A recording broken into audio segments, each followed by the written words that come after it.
past victim was later found out after a DNA test that his name was Andres Lopez Aguilar. He was 18 years old and was heading to San Diego to study in college after living his whole life in a very small town. And he went walking because his family didn't have a car.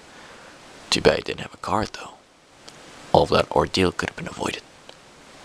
Detective Mendez then started the investigation to find the killer, of course. Throughout this ordeal, he met up with some people that heard the gunshots outside of their house, yet none of them really had any useful information. Now, you may happen to wonder, why can't anyone investigate the handwriting of the letters that have been delivered by the murderer? Simple.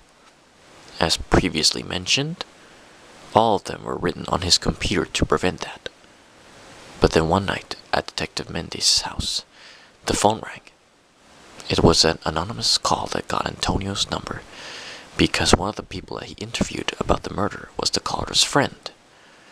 And so the mysterious caller proved to have some useful information for Mendez. He said that he witnessed the murder, but not just that. He was walking towards his house when he heard the gunshot.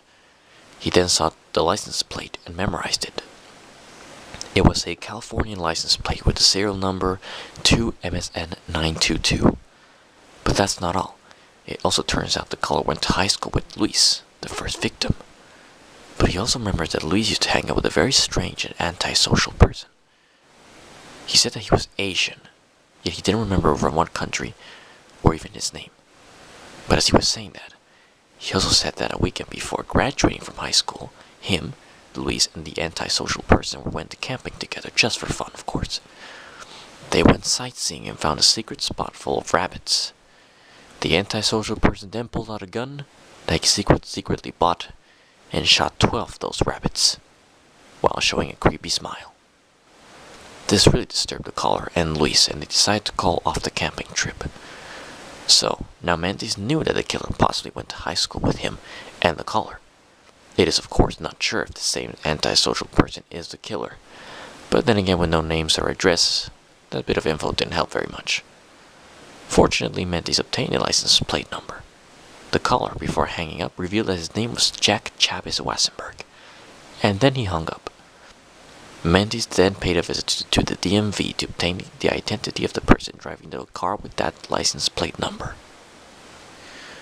After a few weeks, Mendez obtained it, but the identity didn't match the suspect that Jack had said, because the person wasn't Asian. It was instead someone that was already killed by the murder, which was mentioned in another letter that had arrived in the San Diego Police Department. Mendez then told the whole police department to help him search the city for a car with that license plate number, because without a doubt the killer had still had it with him. Since the murderer was stalking Mendez, he heard about this. So what did he do? He got another car.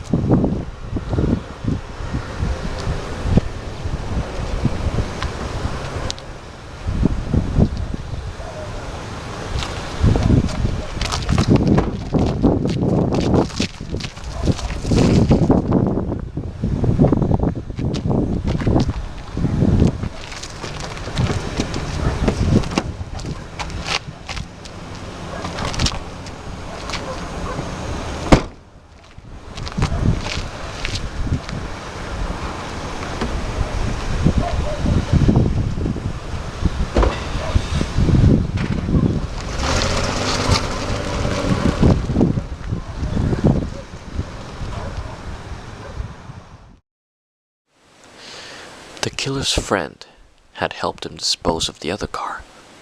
Yeah, you heard that right. The killer all this time had a friend helping him with the murders. So once again, any leads that the police chief and Mendez had were all lost.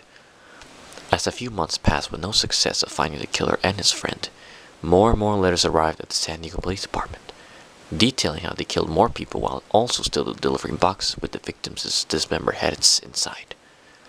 All this occurred between the months of February, when it all started, until early May, when something unusual happened. On the newspaper, there was a report that said that the killer and his friend had kidnapped another victim, but instead of ending up dead like all the others, he survived. It was an 18-year-old student named Joe Kask. This was, of course, good news, since the police department figured that he might be able to help describe the killer's appearance since he saw his face. Unfortunately, Detective Mendes found out later that he moved out of the country because he was now scared of living there. So he wasn't available anymore, and no one knew where he moved to. I'm sure that if anyone had to survive something like that, one might also consider moving, although moving out of the country is slightly extreme. Anyway, things were getting worse. Still no specific leads to the killer or his friend or anything. Then another murder occurred.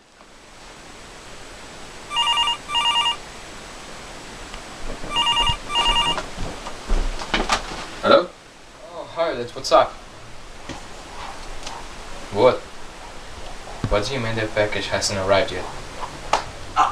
Sorry, but I'm afraid that I can't accept the answer.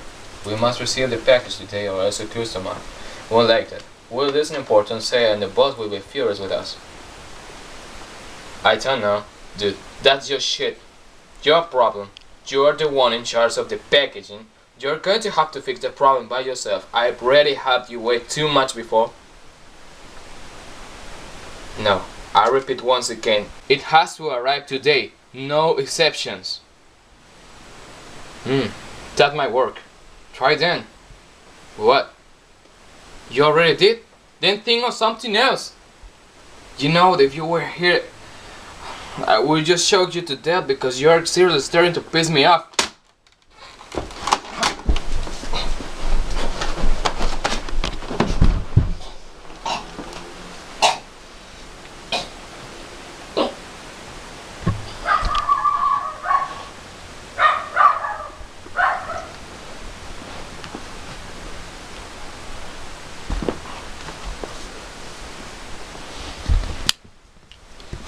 That victim proved to be very vital to this case. After having the usual letter M box with his head inside delivered to the San Diego Police Department, they ran a DNA test to identify the individual.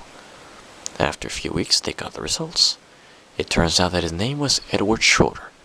He worked part-time at a gun shop.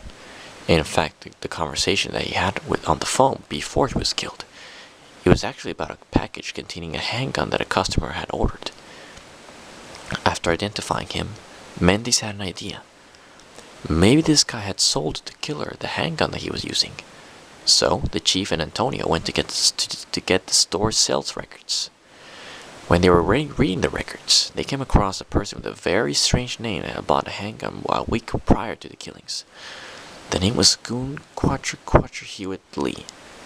Yeah, try saying that 3 times fast. Now, analyzing the first and last name, they do in fact sound Asian, especially Lee. But what about the middle name? Quatcher Hewitt? Well, the chief of Mendes had an idea. They separate parts of the name. Quatcher sounds similar. If you separate where the letter Q starts, then it's the exact same name. It would simply be Quatcher. But then there's the last part, Hewitt. This is where Mendes noticed something. Quatcher is French for number 4, and Hewitt for number 8. How did Mendes know this? He just so happened to take French classes back in high school. Apparently, he still remembered some words. So anyway, technically the translation for Quatcher Hewitt would be 448. But what did that mean? Why did this random guy add, in French no less, the numbers 448 into his name? Maybe the chief figured it is an address, like the number of his house.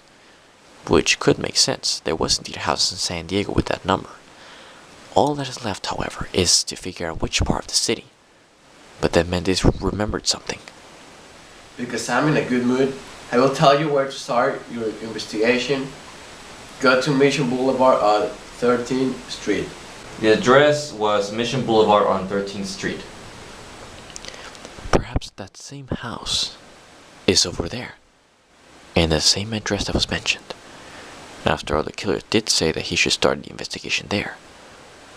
Mendes and the chief figured that he's doing what he did to Johnny Boy, deliberately luring him there so that the killer and his friend get the chance to kill him.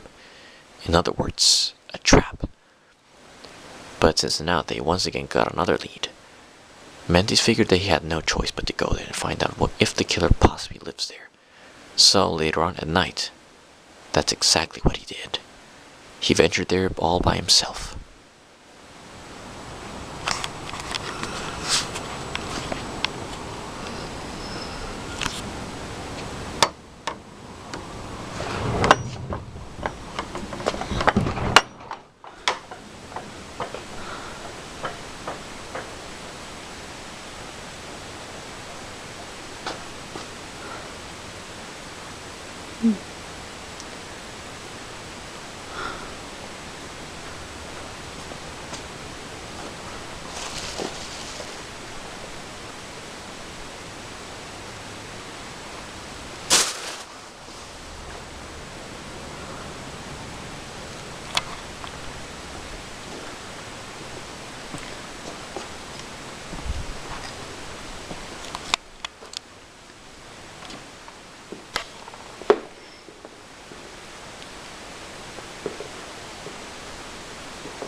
What?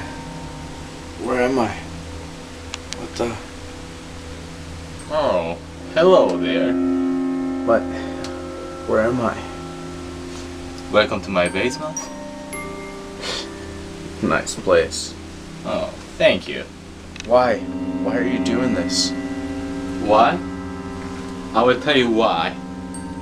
We all want to do things that leave a mark in this world before we die, right? Because we fear that we will die and be forgotten. Yeah, but why? Why did you choose to do this? Why this?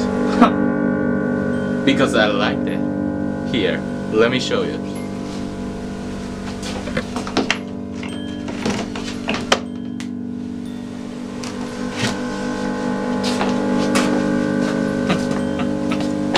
What the hell is that?